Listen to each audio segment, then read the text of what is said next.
Dan itu didawuhkan juga oleh Rasulullah SAW. Tuba liman amanabi walam yaroni. Yang hebat itu imannya orang yang enggak melihat saya. Makanya masyhur itu, malaikat ditanya Allah, siapa imannya yang paling kuat? Ya kita, karena melihat engkau langsung ya Allah. Para nabi. Terus tapi yang dari sekian pertanyaan itu jawab sama, yang paling ajaib adalah umat-umat Muhammad di akhir zaman, enggak menangi nabinya, juga enggak pernah lihat surga neraka, tapi iman sama saya. Dan mereka punya cara untuk imannya itu berkualitas sama dengan kamu para malaikat. Ya diantaranya dengan cara logika yang saya utarakan tadi. Am khuliqu min ghairi syai'in am humul khaliqun. Kalau alam raya ini wujud, maka penyebabnya harus sesuatu yang wujud. Masa sesuatu yang enggak wujud menyebabkan yang wujud. Kalau angka 10 ada, 1 juta ada, pasti dimulai angka 1. Makanya nisbatusnaini wal arba'ah ila ma la nihayatalaha, itu semuanya nisbatul far'i ilal asli. Semua angka berapapun jumlahnya itu binisbat ilal wahid adalah nisbatul far'i ilal asli. Itu cara-cara, makanya tadi kajian ilmu itu tidak ada habis-habis. Makanya perasaan saya itu kemungkinan orang Islam jadi ateis itu kecil, Pak Fathul Wahid. Saya punya kitab, ini saya ulang lagi, kitab calon wali. Kenapa saya sering cerita wali? Kalau di kampus itu kan orang inginnya ya jadi dekan, jadi rektor, atau jadi menteri lah kira-kira gitu. Kalau di pesantren orang itu cita-citanya satu, ingin jadi wali. Ya, supaya majelis ini barokah, saya tidak perlu cerita dunia kampus. Kalau ceritakan corong jongu ya segoro lah. Bongso keinginan gitu kan tidak selera saya, juga ada dunia saya. Supaya sampai dapat ilmu ya saya cerita dunia. Itu kitab, saya punya kitab calon wali lah kira-kira, atau wali sudah wali top, namanya kitab Tasbihul Fuad, karangannya Sayyid Abdul Haddad. Itu beliau cerita, di antara ceritanya itu unik. Kata beliau begini, saya itu tidak khawatir orang Islam jadi murtad, apalagi jadi ateis, karena kalimat la ilaha illallah itu sahlatun qoribah, kalimat yang mudah sekali, sehingga saya tidak khawatir orang Islam yang ketemu orang ateis, ketemu orang macam-macam, asal diajari kalimat ini secara benar. Terus beliau cerita, yang saya takut tuh mereka masalah perempuan dan harta. Kalau iman kayaknya enggak. Singkat cerita yaitu di kitab seperti itu. Singkat cerita saya ketemu banyak orang yang kuliah di McGill atau kuliah di Amerika, di Jerman, mungkin di Norwegia, di mana-mana, di Australia, dan ketemu teman-teman yang di Korea Selatan juga. Mereka itu orang kebanyakan yang nyuwun sewu enggak keluarga kiai, tapi mereka enggak ada yang enggak tetap iman. Ketika saya tanya, kenapa Anda tetap iman? Padahal ada beberapa negara yang lebih stabil, lebih makmur dibanding negara yang mengklaim sebagai negara Islam. Itu cara berpikir ya sederhana. Enggak lah Gus, kayaknya kok Tuhan kok ada tanggal lahirnya? Enggak lah, kayaknya yang namanya Tuhan tuh ya awal lah. Masa pencipta langit bumi dituhani orang yang lahirnya di bumi, kayak enggak lah kayaknya. Jadi ya berpikir sederhana. Padahal ya kurang ajarnya Masya Allah. Anak ini ya dugem ya macam-macam, tapi kalau ditanya disuruh yang lain nggak mau dia. Enggak lah, kayak yang benar tetap Islam. Karena kalimat ini, yaitu tadi eksistensi Tuhan, tadi eksistensi Allah itu, la ilaha illallah itu kalimatun sahlah, kalimatun qoribah, kalimah yang begitu mudah difahami. Kenapa mudah difahami? Misalnya kita ngaji, Tuhan itu siapa? Yang menciptakan langit dan bumi. Dengan misalnya perbandingan Tuhan itu siapa? Yang lahir di bumi tahun sekian. Enak mana cara kita menerima itu? Kan keren yang menciptakan langit dan bumi. Tuhan itu siapa? Yang ada sebelum langit dan bumi. Dengan misalnya Tuhan adalah yang lahir di bumi. Keren mana? Nah, bayangkan kalau kita punya Tuhan Fir'aun. Sudah mati jadi tontonan kan, terus gak keren maksudnya punya Tuhan kok seperti itu. Nah ini yang katanya Sayyid Abdul Haddad, kalimat ini sahlatun qoribah. Sehingga kalimat ini pula yang kita dilatih, la ilaha illallah kalimatu haqqin 'alaiha nahya wa 'alaiha namut wa 'alaiha nub'ats atau wa biha nub'atsu insyaallah taala minal aminin. Nah, saya sebetulnya tadi datang itu tidak ingin menjelaskan ini, tapi tadi kata Pak Fathul Wahid, ilmu itu kalau dikaji tambah hari tambah mudah, karena perangkat untuk menemukan bulan itu misalnya enggak rata itu gampang sekali. Pakai teori pemandangan ya bisa, pakai teori gambar juga bisa. Kalau teori pemandangan tadi, kalau kita bisa melihat mobil 2 meter masih kelihatan 2 meter, itu dengan jarak berapa masih orisinil seperti itu. Tambah jauh, tambah tidak kelihatan, tambah jauh, tambah. Nah ternyata setelah 5 kilo misalnya tidak kelihatan. Berarti untuk jumlah 2 meter hilang per 5 kilo. Nah berarti kalau bulan masih kelihatan segitu, berarti jarak kita dan bulan kira-kira sekian kilo itu bisa dihitung, itu tanpa teknologi. Makanya sebetulnya teknologi itu nyumbang itu nggak sampai 30%. Yang paling banyak ya sains tadi, pengetahuan itu yang kayak tadi orang menemukan pesawat itu kontribusi terbesar tetap pengetahuan. Misalnya pesawat dari bahan ini kalau kecepatan sekian kena angin pecah enggak, tetap pengetahuan yang menopang itu. Teknologi kan paling mengantar supaya pesawat kecepatan sekian didorong mesin sekian dengan apa begitu. Nah, pesantren seperti kita ya, saya ini dididik Mbah Mun, dididik bapak saya, buyut-buyut saya, kiai. Itu sekali alim, yang alim betulan, itu ya alim betul. Ya karena memang yang repot nih sewu yang agak-agak dukun itu ya ribet itu. Penting rambutnya gondrong, terus terkenal gak pernah mandi, terus nanti ada orang tertentu tertarik minta doa, ini yang ribet ini, susah ini sertifikasinya susah ini karena. Tapi kalau kita ini di pesantren yang coro sertifikasinya jelas. Jadi berani jadi Gus harus bisa baca Mu'in gitu, berani jadi Kiai harus bisa baca Wahab. Aturan mainnya jelas kalau di ini. Yang repot tuh yang sebagian itu aturan mainnya tidak jelas. Terus promosinya itu pernah datangi menteri loh, pernah datangi wah ya ribet kalau ukuran keren tuh didatangi apa? Menteri atau pejabat. Saya teruskan ya, karena ilmu itu harus menyelamatkan kita sampai di depan Allah Subhanahu wa Ta'ala. Nah, ketika kita menyifati Allah itu az-zahir, zat yang begitu jelas. Itu kalau kita kan kok begitu jelas padahal nggak bisa dilihat, terus kita sendiri tidak pernah melihat. Tapi eksistensi Tuhan sebagai Tuhan, yaitu al-wajibil wujud, itu jelas sekali karena nggak mungkin sesuatu yang wujud diciptakan oleh yang tidak wujud. Kenapa harus awal? Masa pencipta datangnya terlambat? Terus juga harus bakok itu abadi atau al-akhir kalau dalam bahasa Quran.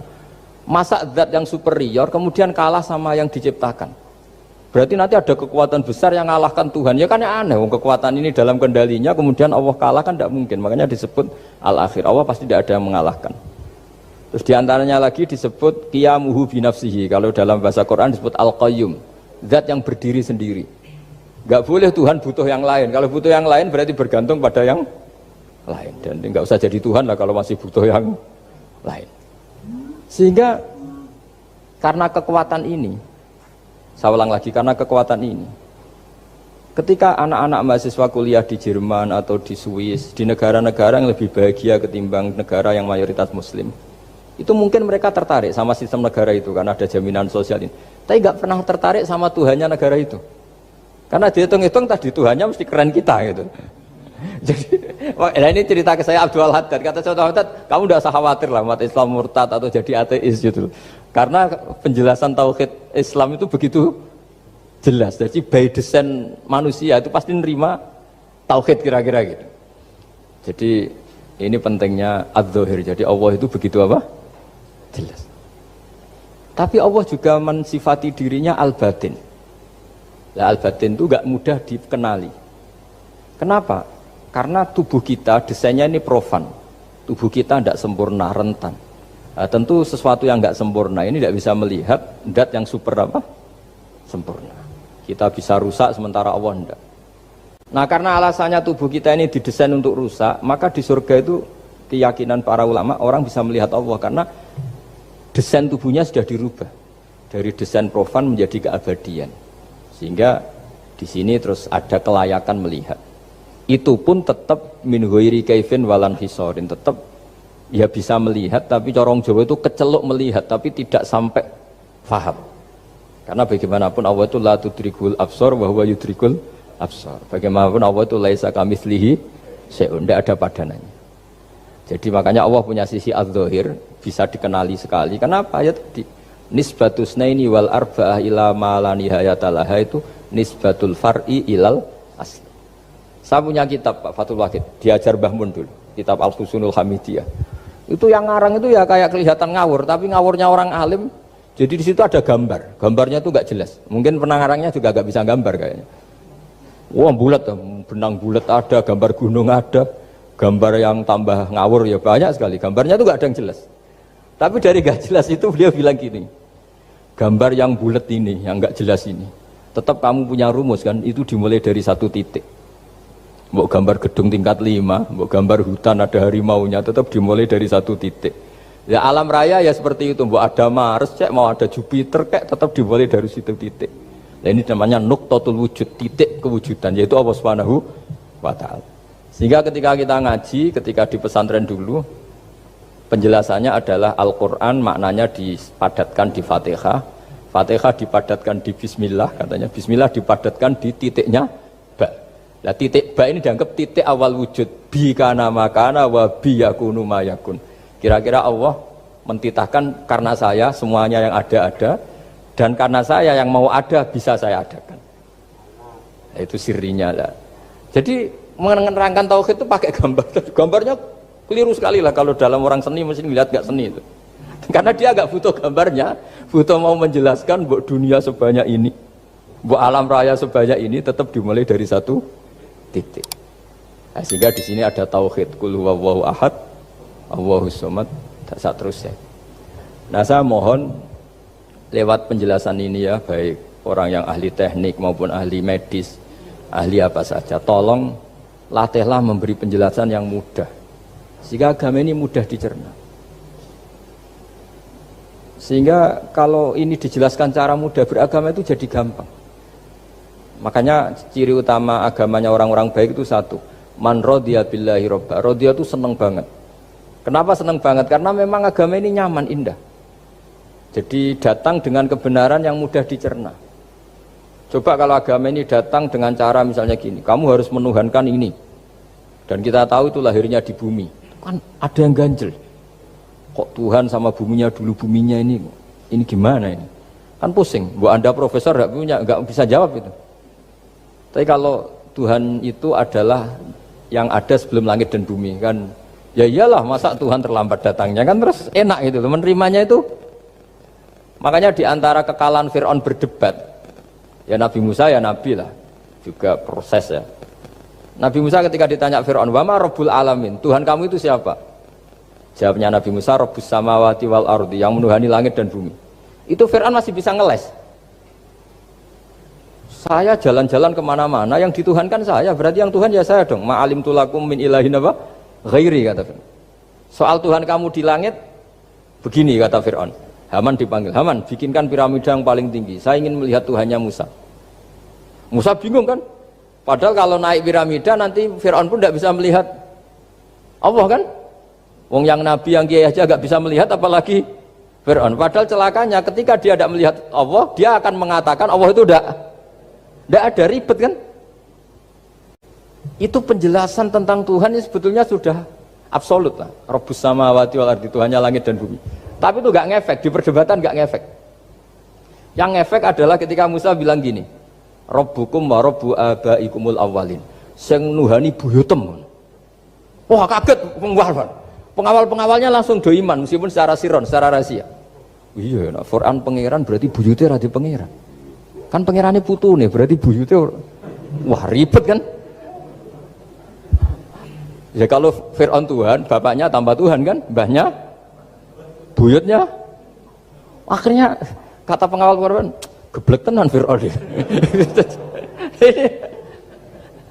Artinya apa? Kadang argumentasi yang sudah benar, yaitu Tuhannya langit dan bumi kan ya benar lah. Tapi itu tidak ngefek, di perdebatan tidak ngefek. Yang ngefek adalah ketika Rabbukum wa rabbu abaikumul awwalin, yang nuhani nenek moyang kamu. Orang mulai mikir kalau Fir'aun itu Tuhan, lalu nenek moyangnya Tuhannya siapa? Jadi ini seninya, makanya diantara syarat Nabi, jadi Nabi itu sidik, amanat, tabligh, fatona. Fatona itu ada kecerdasan. Dulu Nabi ya sering dibully, jangan kira Nabi itu enggak sering dibully, sering juga Pak Rektor. Jadi ada unta itu kena kudis. Kudis itu ya jenis penyakit menular lah. Nabi dengan teori tawakalnya, Nabi itu punya dua teori, kadang pakai teori tawakalnya, kadang pakai teori preventif. Makanya Nabi pernah ngendikan kalau ada penyakit menular di situ, kamu jangan di situ. Itu pakai teori preventif. Tapi kadang Nabi pakai teori tawakal. Nabi menghentikan la adwa wala tiarut. Tidak ada penyakit menular. Terus orang-orang yang ya usil lah kira-kira gitu. Ada unta kena kudis, dijejerkan yang waras. Ternyata yang waras ikut kudisen lah, ikut sakit. Senang orang ini. Ya Rasulullah, ini saya jejerkan ternyata yang nggak tertular jadi tertular. Padahal engkau bilang nggak ada penyakit menular. Nabi jawabnya lucu. Faman a'dal awwala. Kalau yang pertama ini tertular siapa? Dia dikira Nabi itu kalah karena melihat unta yang kedua. Ternyata Nabi enggak, ketika dipanggil ya Rasulullah ini unta agak kudikan, tak jajarkan yang kudisen, ternyata ikut kudisen. Berarti penyakit itu menular. Tapi Nabi jawabannya faman a'dal awal. Lalu yang kena penyakit pertama tertular oleh siapa? Wah itu asli dari Allah. Ya maksud saya seperti itu kata Nabi. Nah itu yang dikatakan fatona. Jadi Nabi itu harus punya sifat apa? Fatona. Karena dengan kecerdasan itu Nabi bisa berargumentasi. Kayak tadi, ketika Fir'aun dikatakan Allah yang menuhani langit dan bumi, Fir'aun masih mengklaim dia Tuhan. Karena di mana-mana dia dituhankan. Tapi ketika diingatkan bahwa kamu anak seorang manusia, punya bapak, punya kakek, punya buyut, punya canggah kalau bahasa Jawa. Lalu kalau kamu yang Tuhan, dan Tuhan dimulai Anda, lalu mbah-mbah kamu Tuhannya siapa? Gak bisa jawab kan? Akhirnya banyak punggawa yang saat itu iman. Jadi iman itu bisa menghunjam kepada siapa saja termasuk yang orang-orang topnya Fir'aun. Sehingga ketika Fir'aun rapat Musa harus dibunuh besok, tangkap besok. Sebagian mereka itu membocorkan informasi itu. Datang ke Musa, tadi malam kita ikut rapat, keputusannya Anda dibunuh, maka larilah kamu. Itu barokahnya iman. Artinya ya karena logika Musa lebih masuk akal ya mereka lebih percaya sama Musa. Gara-gara profesi ya tetap kerja dan yang mulai ribet tuh ya mulai ribet jadi makanya kamu jangan tanya kaifa hukmul mukmin sing yukhfi imanahu, bagaimana hukumnya orang mukmin yang menyembunyikan imannya demi aman. Ya tidak usah kamu jawab. Kalau kamu jawab boleh ini kok kayak pecundang. Kalau kamu jawab haram, pernah terjadi itu. Wa qala rajulun mu'minum min ali fir'auna yaktumu imana. Ini khazanah ya, jadi saya mohon mengkaji Islam itu harus dengan sisi-sisi yang bisa difahami orang pinter juga orang bodoh. Kata Imam Ghazali banyak, karena hadatin itu harus difahami orang pinter juga orang bodoh. Terus contoh yang paling populer tentu sering saya utarakan masalah iddah. Iddahnya orang terceraikan itu 3 kali masa suci. Kalau menurut Abu Hanifah 3 kali masa haid. Orang pintar tahulah kalau perempuan sedang haid, menstruasi pasti sedang tidak hamil. Sehingga kalau dia sudah haid 3 kali ada kepastian tidak hamil. Kalau tidak hamil artinya apa? Nggak ada sperma dari zaut awal, suami pertama yang jadi anak dia. Padahal tujuan itu adalah nanti kalau di hubungan suami istri sama suami kedua jelas anaknya suami kedua. Tapi kalau andaikan tidak ada iddah kan malam hubungan suami istri, pagi bentrok cerai, terus kawin. Kumpul suami istri lagi terus nanti anaknya itu anaknya siapa? Kan nggak jelas. Kalau sampean bisa klaim lewat DNA juga mungkin secara ilmu objektif Pak Rektor. Masalahnya juga bisa disuap kan? Saya sering dibantah orang-orang itu. Wah Gus DNA itu otoritatif karena gini-gini nggak mungkin bohong kamu. Ya DNA-nya nggak bohong, pegawainya bisa disuap kan? Kayak nggak tahu manusia apa nggak tahu Indonesia nggak tahu terus. Itu yang sensitif itu yang mulai wilayah sensitif itu. Kayak gak tahu manusia apa kayak gak tahu Indonesia? Manusia aja ya sudah. Berarti Anda sangat nasionalis. Jadi ribet kan? Maka dianjurkan ada iddah. Dengan iddah selesai berarti benar-benar perempuan ini baru atur rohmi, rahimnya steril dari unsur mani zaut awal. Dan kalau 3 kali masa suci itu artinya apa? Kira-kira 3 bulan. Kira-kira ya. Wal mutallaqatu yatarabbasna bi anfusina salah satu apa? Huru. Pertanyaannya kalau 3 bulan, andai kan tidak pakai teori ilmiah, menstruasi itu sudah teori ilmiah. Ada yang tanya ke saya, Gus kenapa harus sampai 3 kali? Padahal menstruasi pertama pasti sudah ada hamil. Saya jawab, menstruasi pertama itu namanya keluar darah. Nggak ada jaminan kali itu haid, bisa saja keluar darah karena kaget, karena kecelakaan, karena apa. Sehingga kalau misalnya perempuan diceraikan, Gus saya sudah haid, yang jamin kalau itu haid siapa? Maksudnya keluar darah dengan makna tidak hamil. Bisa saja keluar darah kali ini faktor kaget ya, atau faktor kecelakaan. Tapi kalau sampai 3 bulan karena per bulan haid sekali, itu meskipun haidnya keliru, haid keliru itu misalnya sebetulnya itu enggak darah haid tapi darah penyakit istighathah, Kan tetap kelihatan, masa 3 bulan gak beleding cara Jawa? Kan mesti bentuknya tubuh sudah rubah. Artinya kata ulama-ulama, agama ini gak bisa hanya mengacu ilmu. Kalau mengacu ilmu haid sekali sudah cukup. Tapi kenapa harus 3 kali? Karena 3 kali orang awam tahu semua kalau itu sedang hamil atau tidak hamil. 3 bulan dari dicerai kan kelihatan kalau hamil ya bentuk tubuhnya sudah rubah, kalau enggak. Intinya agama ini harus agama yang mudah difahami orang pinter, juga difahami orang yang tidak pinter. Kayak tadi bulan tadi, saya juga gak ngira kalau orang goblok jadi pinter itu. Jadi ini cerita ya, jadi supaya kita meskipun di lembaga kampus, di lembaga modern, jangan lupa tradisi-tradisi kebodohan ya diabadikan lah kira-kira itu, karena bodoh itu kadang ya penting. Makanya kalau cerita di dunia wali itu kaca, Anda boleh gak nerima cerita ini, tapi Anda harus percaya kalau kekuasaan Allah itu tidak terbatas. Kenapa orang Madura begitu mencintai kiai? Sebetulnya niatnya ya agak baik, tapi ya baik, nggak baik tapi baik. Ada santri itu Madura, dia saking percaya sama kiai itu ya khidmah, bikin teh, masakan kiai, mijitin kiai, pokoknya waktunya diberikan semua untuk kiai. Dan dia nggak pernah ikut ujian, apalagi ujian kelulusan disertasi dokter nggak pernah dia. Kalau sekolah nggak pernah ikut ujian. Sudah ya saya ridho jadi orang bodoh, sementing ikut jenengan. Suatu saat orang ini mati, kiainya tuh pusing, waduh mati. Nah, ini di dalam alam mimpi itu, kamu boleh gak percaya, nggak wajib percaya memang. Ini kan ada akidah, jadi tidak wajib percaya. Ditanya sama malaikat, Marabbuka, Tuhan kamu siapa? Jawabannya lucu, malaikat kamu itu gimana? Di mana-mana tanya sama orang pinter, orang bodoh kok kamu tanya? Pusing kan malaikatnya. Di mana-mana namanya tanya, itu ya sama orang pinter, masa orang bodoh ditanya? Yang bener aja kamu.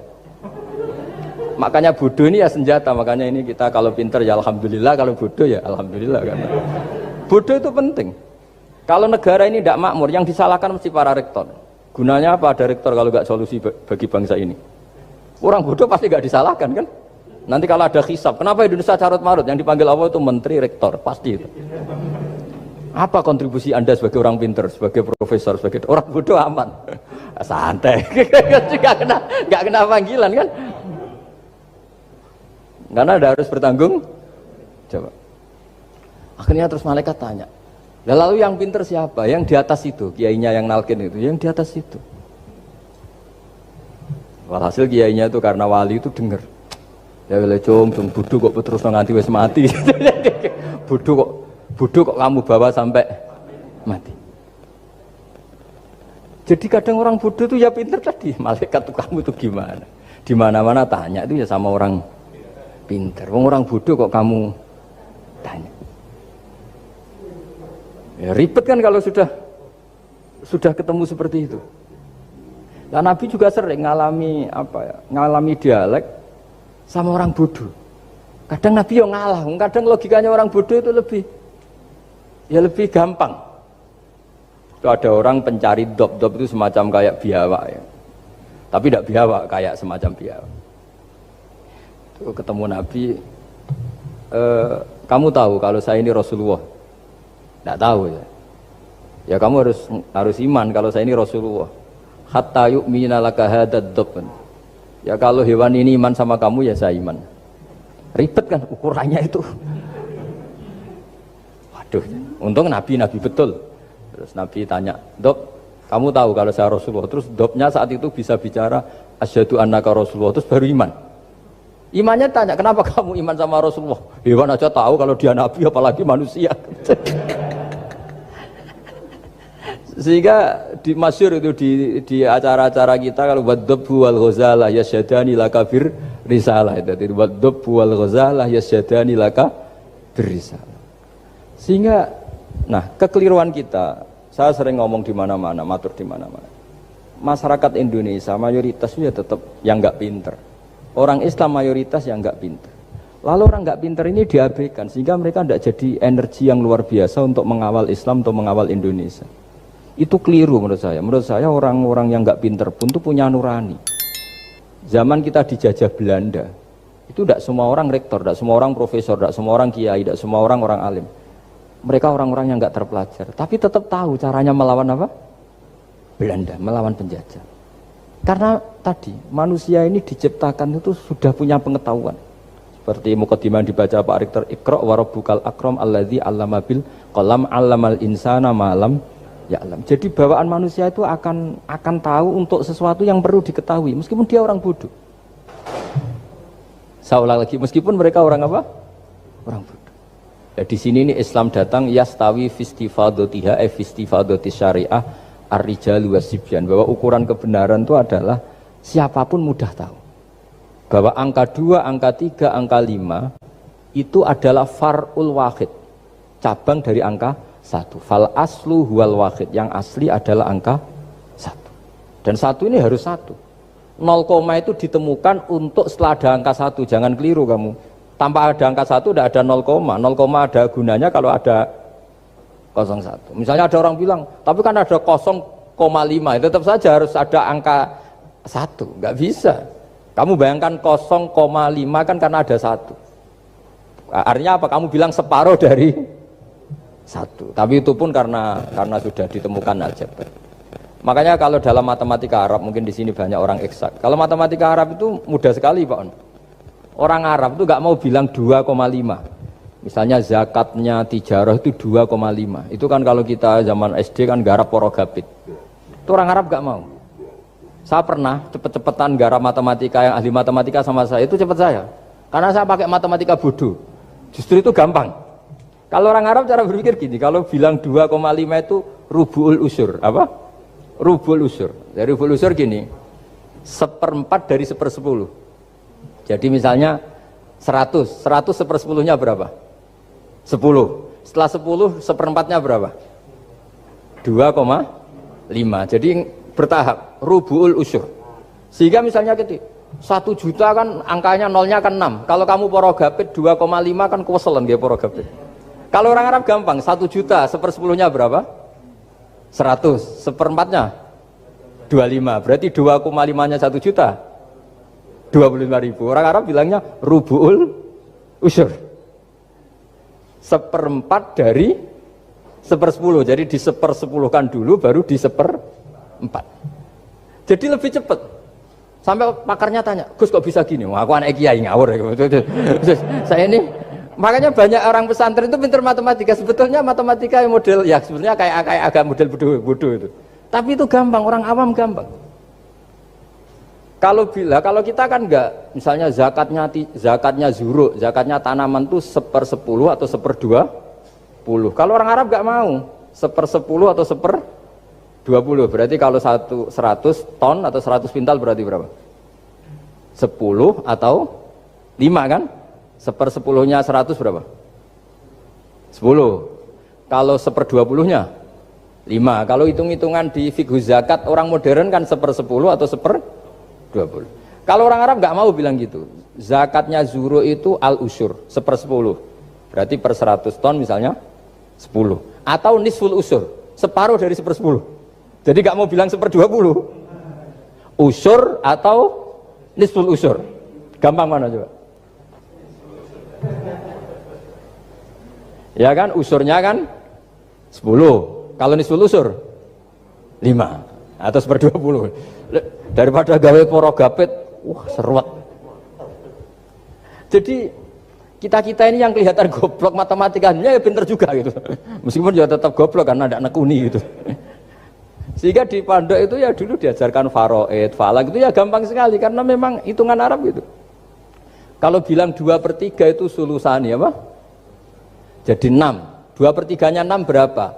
6 sulusnya berapa? Sepertiganya 2. Nah, sepertiga itu sepertiga 2 kali. Berarti berapa? 4. Ya, 6 itu 2/3-nya kan? Pokoknya bahasa Arabnya sulusan, kalau orang terjemahnya berapa? Kalau orang 2 kali sepertiga, Pak. 2/3. Sulusan itu 2/3. Nah, itu kalau orang Arab bilang nggak 2/3, sulusani. Sepertiga 2 kali. Jadi 6 di sepertiga dulu 2. Nah 2 itu 2 kali. Berarti berapa? 4. Jadi itu. Nah Quran itu ya kira-kira gitu. Jadi kelihatannya goblok, tapi itu pinter itu. Yang porogabit kelihatannya pinter tapi tidak pinter. Ukuran orang pinter yang mempermudah yang sulit, jangan mempersulit yang mudah kan gitu. Makanya saya bilang ini yang pinter yang mana itu. Nah, saya kembali lagi ke tadi. Jadi agama ini datang dengan sebegitu mudah. Sampai matematika yang katanya sulit, itu matematika Islam itu mudah sekali. Karena tadi, misalnya kalau 1 miliar zakatnya 2,5% berapa? Kan pusing kan? Tapi kalau kamu pakai teori rubul usur 1 miliar, usurnya 100 juta. Seperempatnya 25 juta. Berarti per 1 miliar. Gampang mana coba sama ngomong itu? Nanti ada yang nyeleduk, gampang kalkulator Gus. Ya ribet lagi kan kalau kalkulatornya pas hilang. Atau pas dipakai anaknya belajar daring, ribet kan HP-nya. Jadi ini cerita ya, jadi seperti yang kita katakan Pak Rekro tadi, sebetulnya ciri utama ilmuwan atau ulama atau profesor atau doktor itu usahakanlah yang mudah itu, yang sulit itu menjadi apa? Mudah. Yuridu wa bikumul yusra wa la yuridu bikumul usra. Sehingga kata Imam Alamudi, dia menjadi wali besar itu justru karena belajar tauhid. Yang dari belajar matematika tadi, dari matematika dia tahu bahwa angka berapapun jumlahnya itu binisbat ilal wahid, itu semuanya nisbatul far'i ilal asli, semua itu cabang dari satu. Alam ini kayak apa besarnya, apa Mars, ada Jupiter, tetap semuanya nisbatnya ke Allah adalah nisbatul far'i ilal asli, semua itu diciptakan oleh pokok yang